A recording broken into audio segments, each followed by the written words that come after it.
বাবা আমার বাড়িতে কোনো আপনার জায়গা নাই, আপনি যেখানে ইচ্ছে সেখানে যান। আপনি ছোট ছেলে আর বড় মেয়েকে যে জায়গা সম্পত্তি ভাগ করে দিয়েছেন তাদের কাছেই যান। আমাকে তো একতলা জায়গা দিলেন না, আমার এখানে কোনো আপনার জায়গা না। আপনার চোখ যেদিকে যায় সেখানেই যান। বাবা তুই যদি আমাকে ঘর থেকে বের করে দেস আমি কোথায় যাব? যাওয়ার তো কোনো জায়গা নাই আমার, আমি কোথায় যাব বাবা? আপনার দুই চোখ যেখানে যায় সেখানে চলে যান, আমার বাড়িতে আপনার কোনো জায়গা নাই। আপনার আসছে বুড়া কোথাকার, একতলা জায়গা দেয় না আবার আমার বাড়িতে থাকতে আসছে।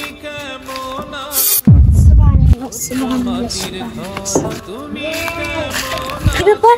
কয়েকদিন দেখেছি দাদা এখানে শুয়ে রয়েছে, যাই জিজ্ঞাসা করি তো। দাদা দাদা আপনার কি হয়েছে? হ্যাঁ দাদা দেখি আপনি কয়েকদিন এখানে শুয়ে রয়েছেন, আপনার কি ঘর বাড়ি নাই? না দাদু ভাই, আমার কোনো ঘর বাড়ি নাই আর আমার কাপড় চোপড়ও নাই, এই জন্যই আমি রাস্তার পাশে এখানে শুয়ে আছি দাদু ভাই।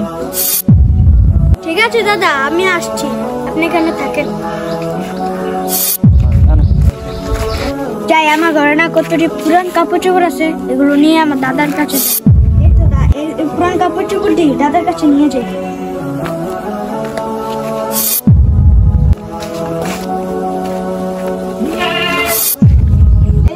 দাদা আমার ঘরে কিছু পুরান কাপড় চোপড় আছিল, এটা আপনার লিখে নিয়ে আসছি।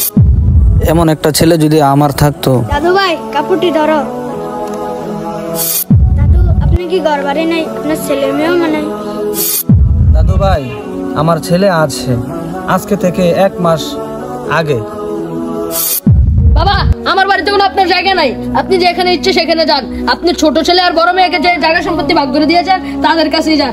আমাকে তো একতলা জায়গা দিলেন না, আমার এখানে কোনো আপনার জায়গা না। আপনার চোখ যেদিকে যায় সেখানেই যান। ছেলেটা আজকে 2-3 দিন মাসের জন্য। কিরে জিশান তুই এদিকে, কিরে জিশান তুই এদিকে, তুই আজকে 2 দিন ধরে কইছিলি। কিরে বাবা বাবা দাদু ভাইটা অনেকদিন রাস্তা শুয়ে ছিল, এজন্য দাদুর কাছে আসি। আমার ছেলে ঘর থেকে বের করে দিয়েছে। বাবা আমিও কি বড় হলে তোমাকে কি ঘর থেকে বের করে দিব?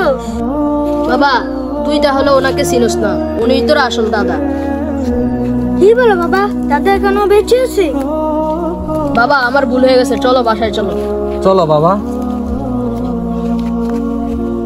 প্রিয় ভাইয়েরা, একটা প্রবাদ আছে, আগের হাল যেদিকে যায় পরের হালও ওইদিকে যায়। আপনি আপনার বাবার সাথে যেমন করবেন আপনার ছেলেও আপনার সাথে তেমন করবে।